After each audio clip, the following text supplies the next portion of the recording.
নমস্কার বন্ধুরা, রাখির পাকশালাতে সকলকে স্বাগত এবং আমার আন্তরিক ভালোবাসা। বন্ধুরা, আজকে আমি রুই মাছ আর ডাঁটা আলু বড়ি দিয়ে পাতলা ঝোল করব। বন্ধুরা, এখানে আমি 400 গ্রাম রুই মাছ নিয়েছি। এবার রুই মাছটা প্রথমে তেলে ভেজে নেব।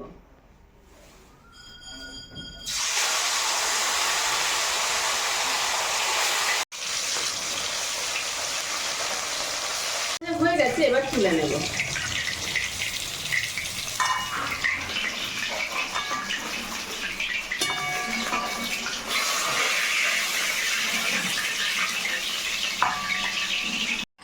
এবার বড়িগুলো ভেজে নেব। আমি মাছ ভাজার তেলে বড়িগুলো ভেজে নেব।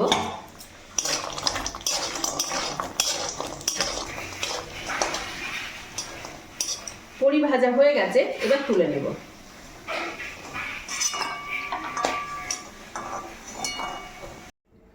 বড়ি ভাজার তেলেই আমি দিয়ে দেবো আলু।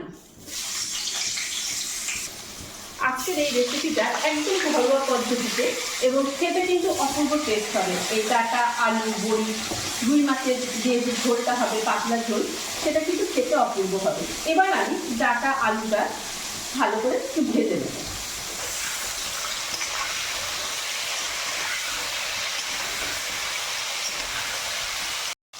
আলু আর ডাঁটা আমার ভাজা হয়ে গেছে।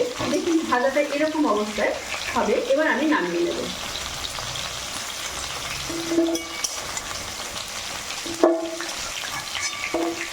এবার এই তেলে আমি একটা মিডিয়াম সাইজের পেঁয়াজ কুচি করে রেখেছি, সেটা দিয়ে দেব।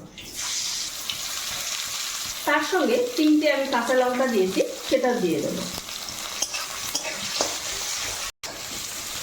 পেঁয়াজ ভাজাটা আমার এরকম অবস্থা যখন হয়ে যাবে, তখন আমি দিয়ে দেব কুচি করে রাখা 2টো টমেটো। এটাও একটু নাড়তে থাকবো।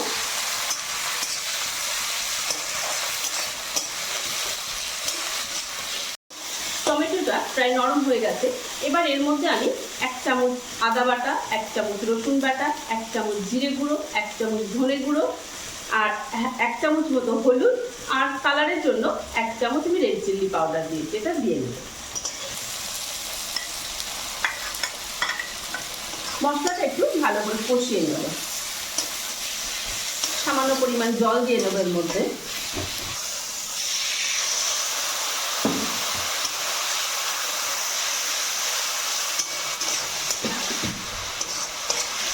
দিয়ে দেবো স্বাদ অনুসারে লবণ।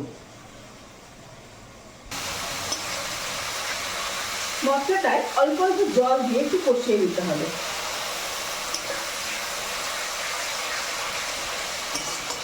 মশলা থেকে তেল ছেড়ে দিয়েছে। এবার আমি ডাঁটা আর আলু যে ভেজে রেখেছিলাম, সেটা দিয়ে একটু কষিয়ে নেব।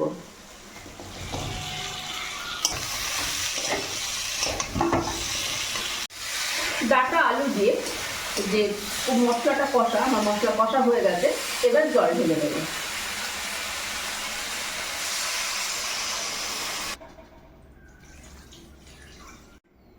তারপর এই বড়িগুলো দিয়ে আর একটু নাড়িয়ে দেব।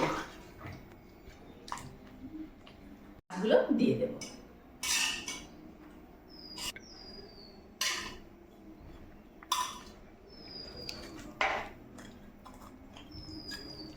ভালো করে নেড়ে নিলাম।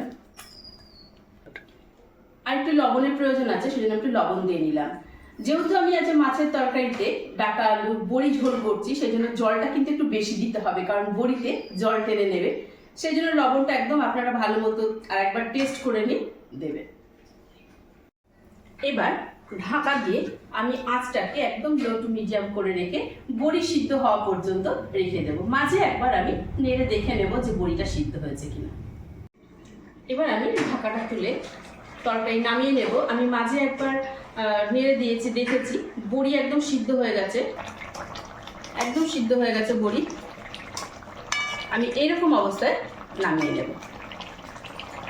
বন্ধুরা, সজনে ডাঁটা বড়ি আলু রুই মাছের ঝোল আমার রেডি। দুপুরে লাঞ্চের জন্য একদম রেডি। আর এই রেসিপিটা কেমন হলো রাখির পাকশালাতে কিন্তু জানাতে ভুলবেন না। আজকে এই পর্যন্ত। ধন্যবাদ।